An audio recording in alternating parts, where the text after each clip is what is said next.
MA प्रथम वर्ष के प्रथम सेमेस्टर के फर्स्ट सेमेस्टर के विद्यार्थियों,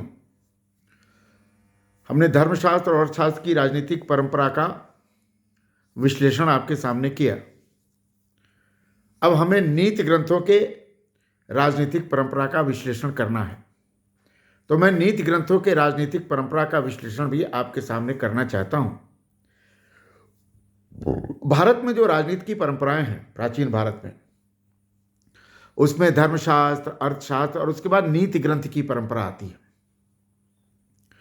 नीति ग्रंथों में दो महत्वपूर्ण ग्रंथ हैं, एक शुक्र नीतिसार और दूसरा कामंदक नीतिसार। दो ग्रंथ हैं, शुक्र नीतिसार और कामंदक नीतिसार। ये महत्वपूर्ण ग्रंथ है।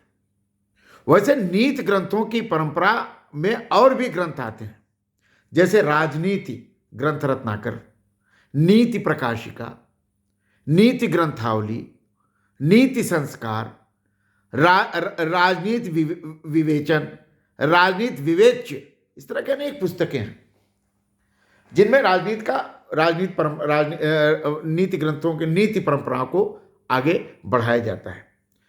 तो मुख्यतः नीति ग्रंथों की परंपरा में हम कामंदक और शुक्र के नीति ग्रंथ की परंपरा मानते हैं। तो हम कामंदक और शुक्र नीति को अलग से आगे हम पढ़ेंगे। हम ठोस रूप में नीति ग्रंथों की क्या राजनीतिक परंपरा है, इसका संक्षेप में आपके सामने अपनी बात रखता हूं। माना यह जाता है कि नीति ग्रंथ जो है वो कौटिल्य अर्थशास्त्र का संक्षेपीकरण है। यह कहता कौन है? चार्ल्स ड्रेकमेयर कहता है। चार्ल्स ड्रेकमेयर कहता है कि नीति ग्रंथ कुछ नहीं है, यह कौटिल्य अर्थशास्त्र का संक्षेपीकरण है। मतलब कौटिल्य अर्थशास्त्र के राजनीतिक परंपरा को नीति ग्रंथों ने संक्षेप में प्रस्तुत किया और वही संक्षेप नीति ग्रंथ की परंपरा के रूप में जाना जाता है। लेकिन यह बात कौटिल्य को सर्वोच्च साबित करने के लिए की गई, कौटिल्य की सुप्रीमेसी स्थापित करने के लिए इस तरह की बातें की गई। ठीक है। वस्तुतः कौटिल्य अर्थशास्त्र की तुलना में नीति ग्रंथ की राजनीतिक परंपरा बहुत व्यापक है। अल्टेकर, घोषाल, सेलिटोर, दीक्षितार, ये जो प्राचीन भारत के राजनीतिक विद्वान हैं, इन्होंने कामंदक एवं शुक्र को अर्थशास्त्र का संक्षेपीकरण माना। आपको विद्वानों का नाम लिया, अल्टेकर, दीक्षितार, घोषाल और सेलिटोर। इन लोगों का मानना है, इनकी किताबों का नाम है, अल्टेकर की किताब का नाम है state and government in ancient India. Ghoshal की किताब का नाम है a history of Indian political ideas. Dikshitar की किताब का नाम है गुप्ता पॉलिटी। ये किताबें हैं। इसमें इन्होंने माना कि कामंदक और शुक्र की राजनीतिक परंपरा कुछ नहीं है, कौटिल्य अर्थशास्त्र की रिप्लिका है या संक्षेपीकरण है। लेकिन इस विचार को प्रोफेसर हरिहरनाथ त्रिपाठी, प्राचीन भारत में राज्य और न्यायपालिका, जो हरिहरनाथ जी यहीं के प्रोफेसर थे राजनीति विज्ञान विभाग में, उन्होंने बड़ा एंशिएंट इंडिया पर काम किया, वे मानते हैं कि यह बात पूर्वाग्रह है। मेरी भी एक पुस्तक है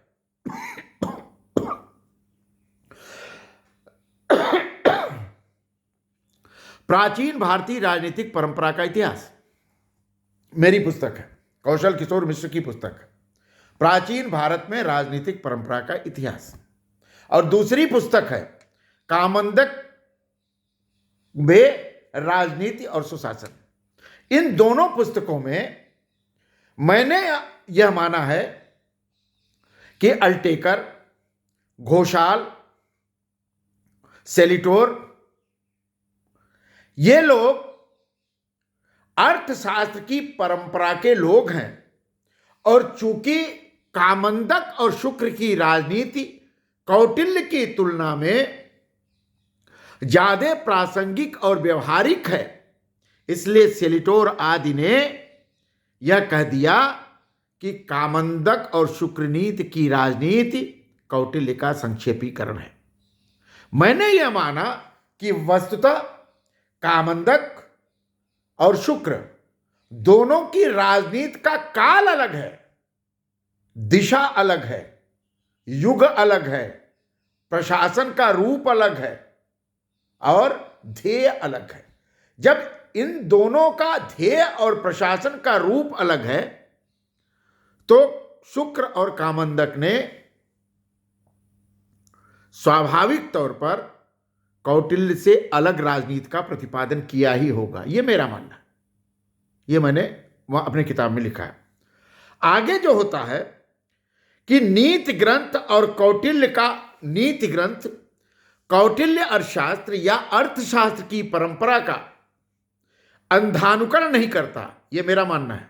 नीति ग्रंथ और कौटिल्य अर्थशास्त्र, नीति ग्रंथ यानी शुक्र और कामंदक का नीतिसार कौटिल्य अर्थशास्त्र का अंधानुकरण नहीं करता। परंतु वस्तुतः कौटिल्य अर्थशास्त्र को अपने काल और देश के अनुसार नवीनता से प्रस्तुत करते हैं, यह मेरा मानना है। दोनों की शब्दावलियां अलग अलग हैं। कौटिल्य की शब्दावली अलग है, कामंदक और शुक्र की शब्दावली अलग है। मतलब नीति ग्रंथ की शब्दावलियां अर्थशास्त्र की शब्दावलियों से अलग है। कौटिल्य राजनीति के प्रतिपादन में विवेकवादी मूल्यों की व्याख्या करता है, विवेक का प्रयोग करता है, और कामंदक और शुक्र राजनीति में विवेक का तो प्रयोग करते ही हैं, भौतिकवादी शक्तियों का भी प्रयोग करते हैं और धर्म का भी प्रयोग करते हैं। इस आधार पर नीति ग्रंथों की राजनीतिक परंपरा कौटिल्य की परंपरा से अलग हो जाती है, पृथक हो जाती है, नवीन हो जाती है। अर्थशास्त्र ने अर्थशास्त्र के 4 अधिकरणों को, कौटिल्य अर्थशास्त्र का अधिकरणों में बटा हुआ है। कौटिल्य अर्थशास्त्र अधिकरणों में बटा हुआ है।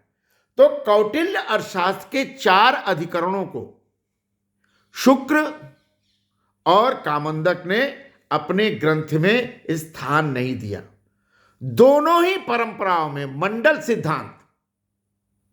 सिद्धांत आप पढ़ेंगे आगे, मतलब अंतरराष्ट्रीय राजनीति को लेकर के मतभेद सामने आते हैं।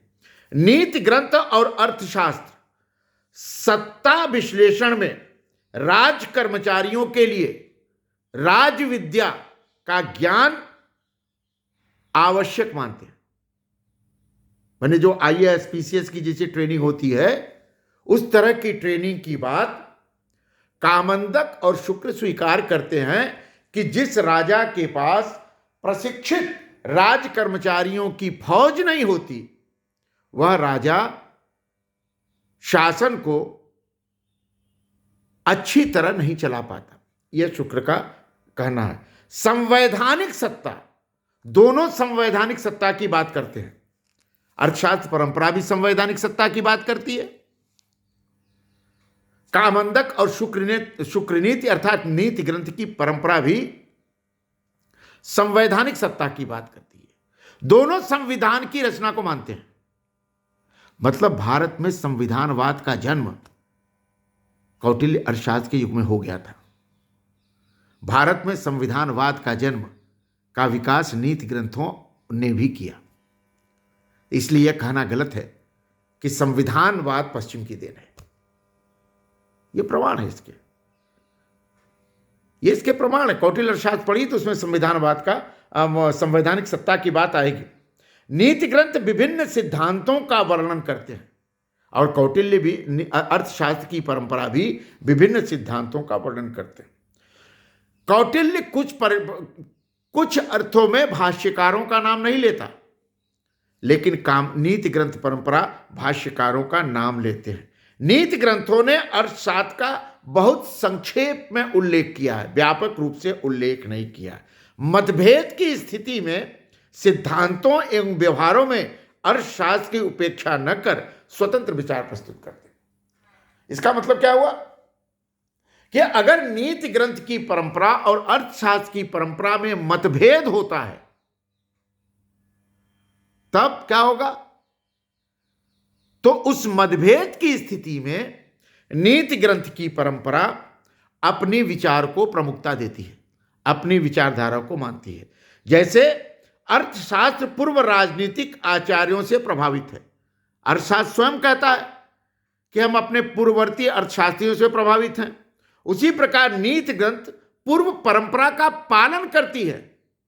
अर्थशास्त्र प्रभावित है और नीति ग्रंथ मात्र पालन करती है, प्रभावित नहीं है। लेकिन नीति ग्रंथ की परंपरा देश काल के, अपने समय के, अपने युग की समस्याओं का मूल्यांकन करने में नहीं चूकती।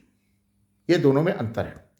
नीति ग्रंथ के काल में वंशानुगत राजनीतिक व्यवस्था का रूप सामने आता है।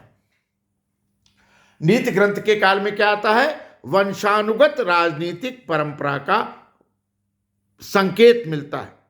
और नीति ग्रंथ की परंपरा साम्राज्यवाद का चरम काल है। साम्राज्यवाद का चरम काल है।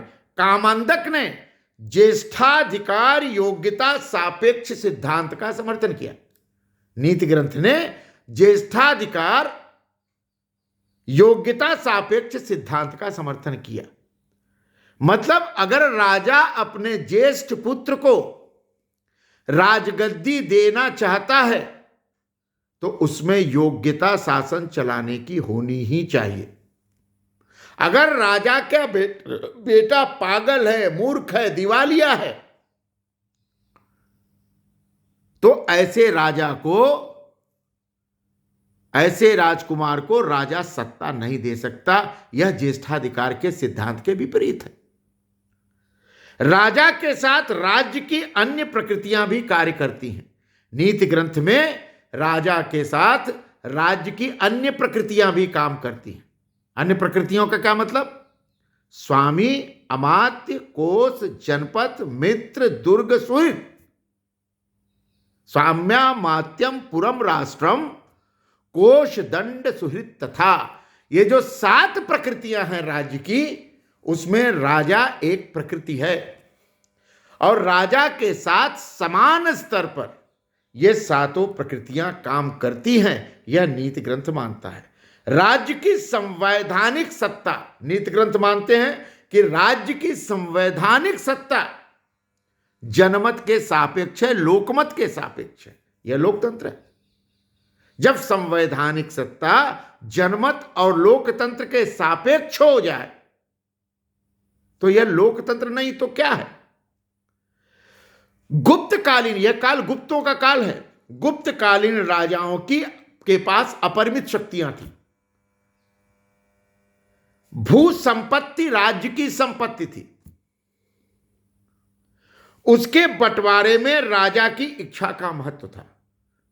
भूमि संपत्ति जो है राज्य की शक्ति, उसका जब बंटवारा होता था, समाज में बांटा जाता था, तो उसमें राजा की इच्छा का महत्व माना जाता था।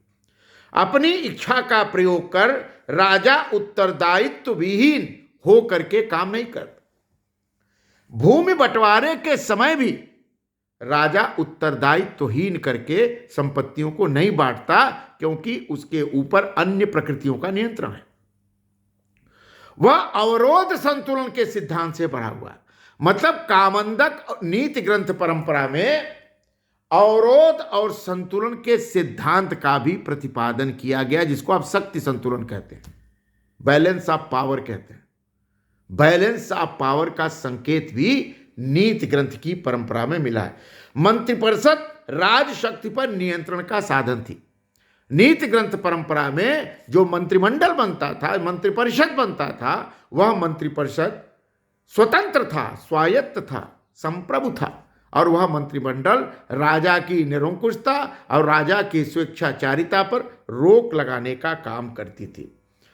राजा का जो प्रमुख कार्य था वह आत्मनियंत्रित होना था। वह अपनी इच्छाओं को प्रकट नहीं कर सकता, उसे आत्मनियंत्रित ही रहना पड़ेगा, ऐसा नीति ग्रंथ मानते हैं।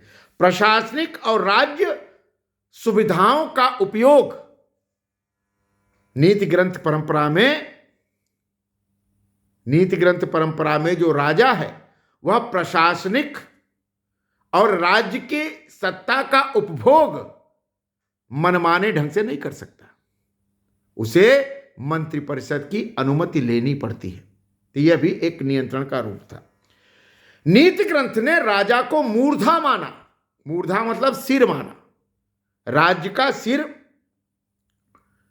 राजा है, यह नीति ग्रंथ परंपरा मानते हैं। राज्य तथा अन्य प्रकृतियों के विकास में राजा समाज का एक अनिवार्य आवश्यक बन जाता है। यह माना जाता है कि अगर राज्य को व्यवस्थित रखना है तो नेतृत्व नामक तत्व या राजा नामक तत्व यह अनिवार्य तत्व बनना चाहिए। राजा की शक्ति मात्र समाज संरक्षण तक सीमित नहीं रही। अब नीति ग्रंथ काल में राजा की शक्ति सिर्फ समाज को संरक्षित करना नहीं हुआ, समाज के आगे समाज का वेलफेयर करना भी हुआ, समाज का कल्याण करना भी हुआ। प्रशासनिक संबद्धता से ऊपर उठ करके उसका राजा का नेतृत्व का स्वरूप इस प्रकार हुआ कि न्याय करना उसका पदेन कर्तव्य बन गया। राजा का जो सबसे प्रमुख कार्य है वह न्याय करना है। न्याय के बिना समाज नहीं चल सकता और न्याय निष्पक्ष होना चाहिए। न्याय में किसी प्रकार का पूर्वाग्रह नहीं चल सकता। इस प्रकार राजा न्यायपालिका का सर्वोच्च सत्तासीन बन जाता है। कुल, परिवार, श्रेणी, समाज, गण और सामाजिक व्यक्ति, बुद्धिजीवी वर्ग पर राजा अपनी संप्रभुता, अपना अधिकार स्थापित करने का प्रयास करता है, लेकिन यह हो नहीं पाता क्योंकि उसके ऊपर नियंत्रण होता है। यहां तक कि धर्म और अधर्म का स्वयं निर्णायक बनने का प्रयास करता है। राजा कहे सो धर्म, राजा कहे तो अधर्म। यह भी बात का प्रयास नीति ग्रंथ के राजा करते हैं, लेकिन फिर भी मंत्रिपरिषद उस पर नियंत्रण करता है। या नीति ग्रंथों ने राजा की सर्वोच्चता, राजा की सुप्रीमेसी को स्थापित करने के लिए यह कह दिया कि राजा की आज्ञा का उल्लंघन करना अपराध है। राजा की आज्ञा का, उसी तरह से आधुनिक लोकतंत्र में न्यायपालिका की आज्ञा का उल्लंघन करना अपराध है। संसद की आज्ञा का उल्लंघन करना अपराध है। संविधान की आज्ञा का उल्लंघन करना अपराध है। राष्ट्रपति और प्रधानमंत्री की आज्ञा का उल्लंघन करना भी अपराध है। यह आज भी उसी परंपरा का पालन किया जाता। और अगर कोई व्यक्ति राजा की आज्ञा का उल्लंघन करता है तो वह मृत्यु दंड का अधिकारी है, उसे मृत्यु दंड तक दिया जा सकता है। मतलब राष्ट्र का के प्रति द्रोह करने, संविधान के प्रति द्रोह करने, व्यवस्था के प्रति द्रोह करने, अर्थव्यवस्था के प्रति द्रोह करने का दंड क्या था? मृत्यु दंड था। जैसे लोग आज भारत तेरे टुकड़े होंगे वाल जैसा नारा लगाते हैं, अगर शुक्र नीति का कामंदक नीति ग्रंथों का काल होता तो देश को टुकड़े टुकड़े करने वाले लोगों को राजा पदेन रूप में, न्यायकर्ता के रूप में उसे मृत्यु दंड दे सकता था। राजा को दंड मतलब कानून का, संविधान का, शक्ति का, संप्रभुता का प्रतीक माना गया नीति ग्रंथ परंपरा में। और इस काल में वह धर्म का प्रवर्तक भी बना, धर्म की व्याख्या का करने वाला बना। और दूसरा जो सबसे महत्वपूर्ण बात नीति ग्रंथकार कहते हैं कि नीति ग्रंथ काल का राजा जगत का प्रवर्तक है, विश्व का प्रवर्तक है, मानवीय प्रवर्तक है, सभी का कल्याण कारक है। तो नीति ग्रंथ जो है अपनी राजनीतिक व्यवस्था का वैश्वीकरण करता है, ग्लोबलाइजेशन करता है। तो नीति ग्रंथ की राजनीतिक परंपरा में वैश्वीकरण का भाव भी दिखाई पड़ता है। संप्रभुता के 7 परंपरागत अवयवों की व्याख्या नीति ग्रंथ मानव शरीर के साथ करता है और भिन्न भिन्न अंगों को साथ लेता है। कौन हाथ है, कौन पैर है, कौन सिर है, कौन आत्मा है, कौन सांस है, इस तरह की व्याख्या कामंदक और शुक्र भी करते हैं। शुक्र ने राज्य के अंगों की तुलना व्यक्ति के अंगों से की है। राज्य के अंगों के मतलब एकात्म राज्य, मतलब एकात्म राज्य की वर्णना दूसरी जगह राज्य की उपमा वृक्ष से भी की है। राजा एक वृक्ष है। क्या कैसे कहता है? राजा एक वृक्ष है, उसका मूल राज्य एक वृक्ष है, सॉरी राज्य एक वृक्ष है, राजा उसका मूल है, जड़ है। स्कंद मतलब डालियां उसके मंत्री हैं, शाखा उसकी सेनापति है, पल्लव और कुसुम उसकी सेना है, और प्रजा फल है और भूमि बीज है। प्रजा फल है, भूमि बीज है। बीज के बिना फल नहीं पैदा हो सकते और फल के बिना बीज नहीं बन सकता। यह अन्योन्याश्रित संबंध नीति ग्रंथ की परंपरा की अद्भुत विशेषता। बिना फल के बीज कैसे मिलेगा और बिना बीज के फल कैसे मिलेगा? तो बीज क्या है? पृथ्वी है, जमीन है, धरती है, ठीक है, निश्चित भूक्षेत्र है। यह क्या है? बीज है। और राजनीति का फल क्या है? राजनीति का फल है जनता। तो फल सुंदर हो, फल स्वादिष्ट हो, फल का रंग रूप अच्छा हो, फल सड़े गले न, फल सुरक्षित रहे, यह राजनीति का, नीति ग्रंथ के राजनीति का कर्तव्य।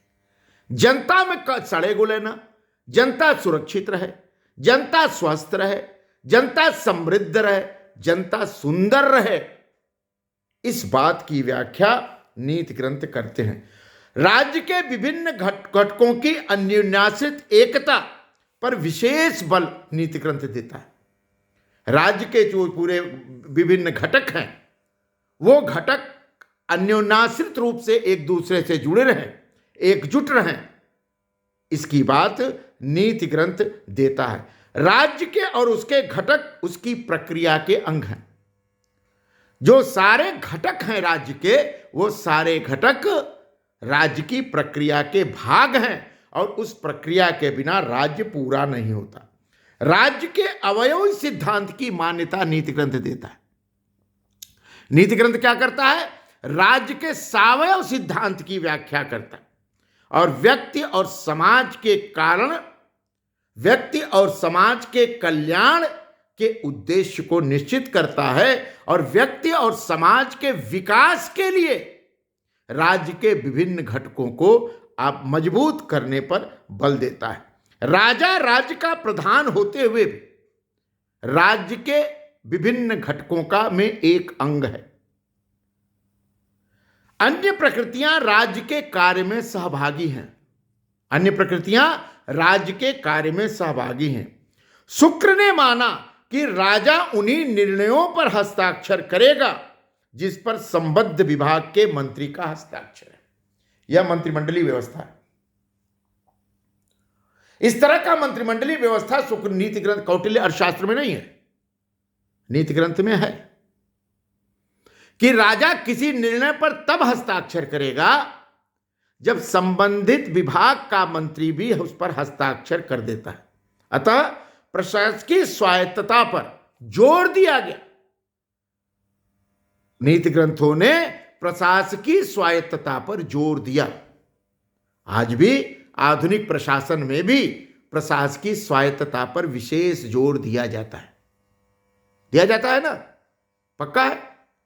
तो अब आप देखिए कि जो सुशासन की बात हम आधुनिक युग में करते हैं, उस सुशासन की बात नीति ग्रंथ की परंपरा भी करती है। प्रशासकीय शक्ति राजा में नहीं, मंत्रिमंडल में निहित है। जो प्रशासकीय शक्ति है वह सिर्फ राजा में निहित नहीं है, मंत्रिमंडल में भी निहित है। राजा उसमें हस्तक्षेप नहीं कर सकता।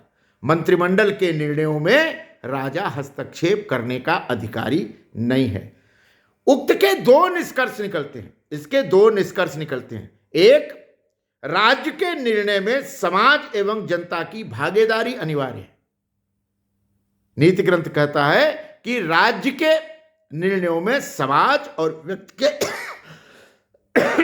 व्यक्ति अथवा नागरिकों की भागीदारी सुनिश्चित होनी चाहिए। और दूसरा, सत्ता के विकेंद्रीकरण पर नीति ग्रंथ विशेष जोर देते हैं। नीति ग्रंथों की परंपरा में राजा के दैवी सिद्धांत का भी मान्यता दी गई।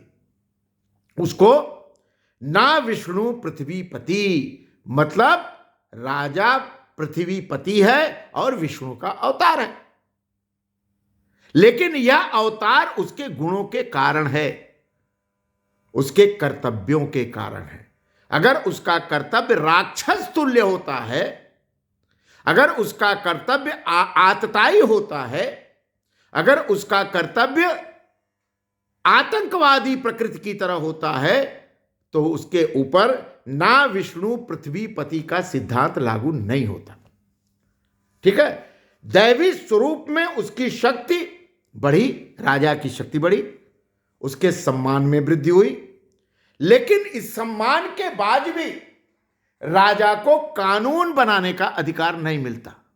राजा को अगर कानून बनाने का अधिकार मिल जाता तो राजा निरंकुश हो जाता, लेकिन नीति ग्रंथ निरंकुश नहीं होने देता। न्यायपालिका में उसकी स्थिति सर्वोच्च है। न्यायपालिका में उसकी स्थिति सर्वोच्च है, वह न्यायपालिका का सर्वोच्च अधिकारी है। लेकिन न्यायपालिका की सबसे बड़ी शक्ति विधि की व्याख्या है। न्यायपालिका में की जो सबसे बड़ी शक्ति है वह विधि की व्याख्या करने में है। परिषद जैसी संस्थाओं का उस युग में लोप हो जाता है। सभा, समिति, परिषद, ये जो वैदिक संस्थाएं थी, इस काल में उसका लोप हो जाता है। न्यायिक पुनर्निरीक्षण जैसी संस्थाओं से, समस्याओं से समाधान आवश्यक था। नीति ग्रंथ की परंपरा में न्यायिक पुनरीक्षण का संकेत मिलता है, जुडिशियल रिव्यू का भी संकेत मिलता है। अब जुडिशियल रिव्यू जैसा शब्द जिसको न्यायिक पुनरीक्षण कहते हैं, उसका संकेत नीति ग्रंथ की परंपरा में मिलता है। न्यायाधीश की नियुक्ति, उसका वेतन आदि राजा के नियंत्रण में है। न्यायाधीश की नियुक्ति भी राजा करता है, उसका वेतन का निर्धारण भी राजा करता है, लेकिन उसमें वह मनमानी नहीं कर सकता। वह मंत्रिपरिषद की आज्ञा के अनुसार न्यायाधीश की नियुक्ति करता है। मंत्रिपरिषद की आज्ञा के अनुसार उसका वेतन भत्ता आदि तय करता है। फौजदारी अदालतों के न्यायाधीशों का तो सीधा संबंध राजा से है। फौजदारी जो मुकदमे होते हैं वह बिना राजा के निर्णित नहीं हो सकते। नीतिकारों ने, नीति ग्रंथकारों ने नीति ग्रंथ की परंपरा में न्यायपालिका की स्वतंत्रता की व्याख्या से पूर्व नीति ग्रंथ की परंपरा में न्यायपालिका की स्वतंत्रता संरक्षित है, और उसकी स्वतंत्रता इतनी अधिक है कि न्यायपालिका कोई भी निर्णय कर सकती है। लेकिन वह क्या करेगा? लेकिन वह किसी निरपराधी को दंडित नहीं कर सकता। हजार अपराधी छूट जाएं, हजार अपराधी छूट जाएं, लेकिन एक निरपराधी दंडित न हो, यह नीति ग्रंथ की परंपरा स्वीकार करता। राज शासन के संदर्भ में राजा का अधिकार असीमित है, लेकिन उसकी असीमितता मंत्रिमंडल की सहमति पर है। लेकिन राज शासन की व्याख्या में धर्मशास्त्र और उसके व्याख्याकारों का नियंत्रण है। राज शासन में वह धर्म और धर्मशास्त्र की व्याख्या को स्वीकार करेगा, उसकी अवहेलना नहीं करेगा। इस स्थिति में नीति ग्रंथ परंपरा में राजा प्राणदंड देने या उसके मृत्युदंड देने या उससे मुक्ति करने का अधिकारी तो है, लेकिन वह मनमाने ढंग से मृत्युदंड से किसी को मुक्त नहीं कर सकता। उसके लिए प्राण विभाग है, उसके लिए अन्य न्यायाधीश हैं, और उस सारे के सारे न्यायाधीश इस बात को तय करेंगे कि जो अपराधी को प्राणदंड दिया गया है उस अपराधी को प्राणदंड से मुक्ति दी जाए कि नहीं दी जाए। राजा की शक्ति नियंत्रित है, लेकिन एकदम शक्तिहीन नहीं है। शक्तिशाली नियंत्रण युक्त राजा ही नीति ग्रंथ परंपरा का मूल तत्व है। राजा शक्तिशाली है लेकिन नियंत्रण से मुक्त नहीं है। उसके व्यक्तित्व, उसकी उत्पत्ति, उसकी दिनचर्या, उसका उत्तराधिकार आदि की व्याख्या में राजा निःशक्त नहीं है बल्कि विनम्र है। राजा का एक जो सबसे प्रमुख गुण है विनम्रता है। लाख गाली राजा को समाज दे लेकिन राजा प्रतिक्रिया में गाली नहीं देगा। वह हमेशा जनता के प्रति विनम्रता का भाव पैदा करेगा। गाली भी सुनेगा, विरोध भी सुनेगा, लेकिन उत्तेजित नहीं होगा। वह जनता के समक्ष हमेशा विनम्र रहेगा।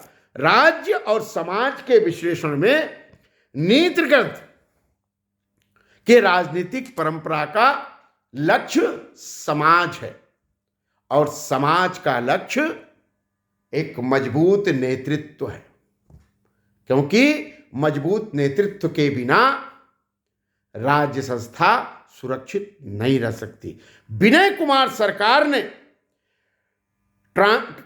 ट्रांसलेशन ऑफ शुक्रनीति में टिप्पणी की कि शुक्रनीति की राजनीतिक परंपरा यानी नीति ग्रंथ की परंपरा अर्थशास्त्र से एकदम भिन्न है। उसका राजनीतिक परंपरा का ज्ञान, न्यायिक प्रशासन, अंतर्राष्ट्रीय विधि सबसे महत्वपूर्ण है जो कौटिल्य अर्थशास्त्र की परंपरा में नहीं है। अतः शुक्रनीति या नीति ग्रंथ की परंपरा राजनीतिक परंपरा के विकास में एक महत्वपूर्ण अंश है प्राचीन भारत का। और प्राचीन भारत के अध्ययन में हम नीति ग्रंथ की राजनीतिक परंपरा को दरकिनार नहीं कर सकते। राज्य के स्वरूप, उसके तत्वों, उसकी शक्ति, उसके आतताई स्वरूप आदि के प्रति नीति ग्रंथ अपनी स्पष्ट व्याख्या करते हैं। इसलिए नीति ग्रंथ पूर्व की राजनीतिक परंपरा को मानता तो जरूर है लेकिन उसमें व्यापक संशोधन करता है और यह संशोधन नीति ग्रंथ काल में राजतंत्रात्मक लोकतंत्र की स्थापना का संकेत देता। यह है नीति ग्रंथ परंपरा का निचोड़। तो हमने नीति ग्रंथ परंपरा के निचोड़ को आपके सामने रखा। इसमें जो सवाल हो, जो प्रश्न हो, आप पूछ सकते हैं। और यह नीति ग्रंथ की परंपरा भारत के राजनीतिक परंपरा के, प्राचीन भारत के राजनीतिक परंपरा का एक महत्वपूर्ण अंश है। और यह अंश कौटिल्य अर्थशास्त्र से अलग करता है, अर्थशास्त्र से अलग करता है, धर्मशास्त्र से अलग करता है, वैदिक राजनीति से भी अलग करता है। और अलग होते हुए भी नीति ग्रंथ की राजनीतिक परंपरा एक स्वायत्त और स्वतंत्र राजनीति